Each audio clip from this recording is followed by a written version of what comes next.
just his presence in the office, you know, like everyone likes to partake in a little office gossip here and there. and you know, one day someone's saying like, hey Greg, you know, he's just the most polite guy. Like, what are your thoughts on this situation? And he was just like, you know, it's like I really don't like to partake in office gossip. Like just a gentleman in that way. Oh really? So, good for him. So professional. You know, never spoke poorly about anyone. Just looked for people's strong suits. Him and I had a call with a victim of human trafficking. It was earlier on in his probation. And so, you know, I'm kind of debriefing it with him and asking him, okay, like, what are your thoughts on this? And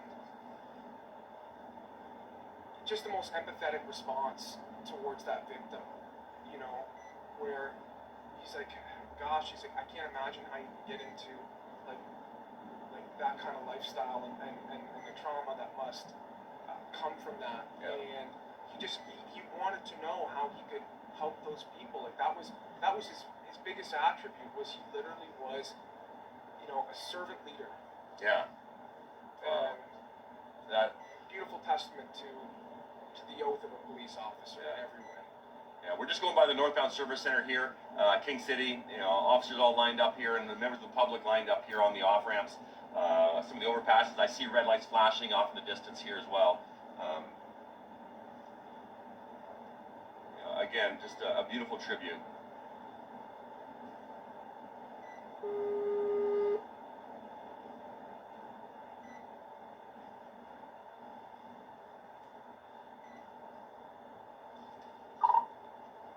Center, this is 5 Tango 007 on TAC 2. I'm just going to switch back to 38.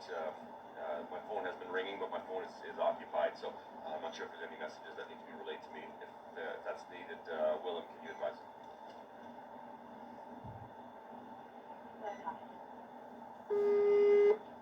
And Willem copying as well.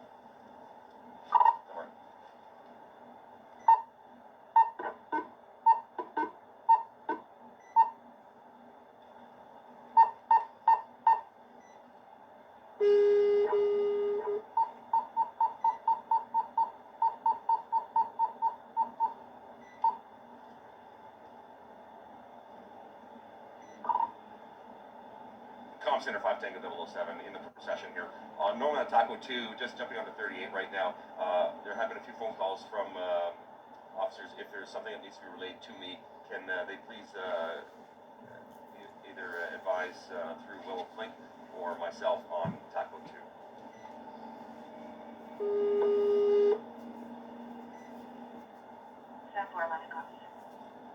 And FYI, the procession right now is Highway 4 northbound, just passing King Road northbound en route to Barrie.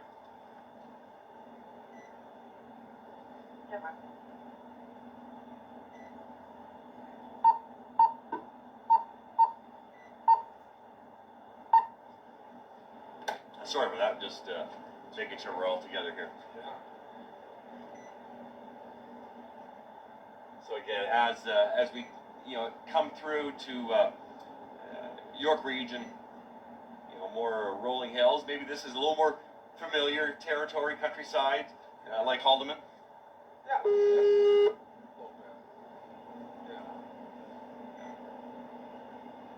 And so, a typical shift, a typical day in Haldimand, your platoon, your crew. What did a day look like for you? Usually, well, we'd get in roughly at the same time, kind of chit-chat in the locker room a little bit. I usually greet... Okay, we'll take lane 1 here. I usually greet... Yeah, GPS is fine. It's taking all 3 lanes, so we're good. He liked to wear that fluffy winter hat. Oh! You know, the old... Oh, the old fur hat. Yeah. So, I always just call him Comrade. And, like, Comrade, how are you? And he's like, oh, good. I'm doing good. You know? So, his background is Polish? Polish, yeah. Okay. Yeah, his whole family's from Poland. Okay. very passionate about that too, you know. But you know, we get in, kind of just, you know, ask how the previous day was or whatever, if it was starting a new block. Have our coffee, you know, look at the board, see what's going on, figure out when we were working out during the day or something. Okay. You know, schedule it in and be like, okay, who wants this time slot? Who wants that time slot? Okay, make sure we get it in. And then, yeah, just go to calls together. I you know, was lucky enough to be able to go to a good number of calls with Greg.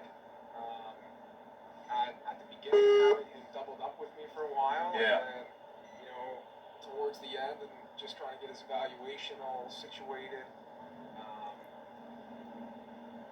But yeah, we just kind of. Well, yeah, he leans on you for advice. You've got the experience. You A know. little bit, you know, and but again, he brought a lot to the table too, and he would ask me questions of like, you know, why did you choose to do that? And I was like, oh gosh, I have to think about that sometimes. You know, why did I choose to do that? And he wasn't afraid to offer his own input and be like, you know, what if I was to go and respond this way at this call? Yeah. Right. Just he showed a lot of initiative in that way. Yeah. So, you know, you can see the procession here. Greg Pierzchala in the hearse, sadly, at the front of this procession. Let's just talk a little bit about who these vehicles are, who's driving here. Evan with me right now. He's one of Greg's platoon mates from Halton County, and also one of the pallbearers.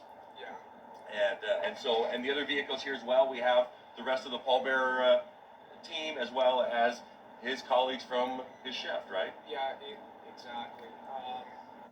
Just a bunch of us from Haldeman, you know, as a fairly young platoon,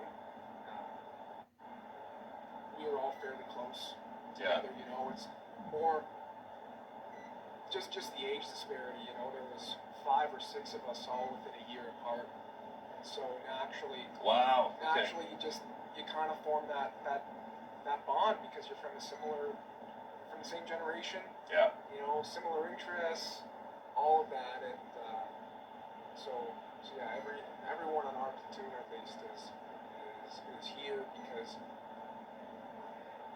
we had such a bond with Greg. You know, everyone here can speak just how highly regarded he was in our platoon, at our county, all. Scott and Ryan, just FYI, there's a pickup truck that's looking like it's trying to catch up to our convoy here. Maybe a Freedom Convoy member. It's a Ford F-150. Just keep eyes out for it there. Sorry. Is it behind us or in front? No, it's behind you trying to catch up. I just got a call about it. Don't know what the intentions are, but just keep an eye out. Yeah, 10-4. There's about a dozen UPS members behind us. So I think he's going to have a hard time getting past them. So again, this is the procession right now of Greg Pierzchala in the hearse here next to me, Highway 400 northbound. We are just coming up here to, I believe it's Aurora Road.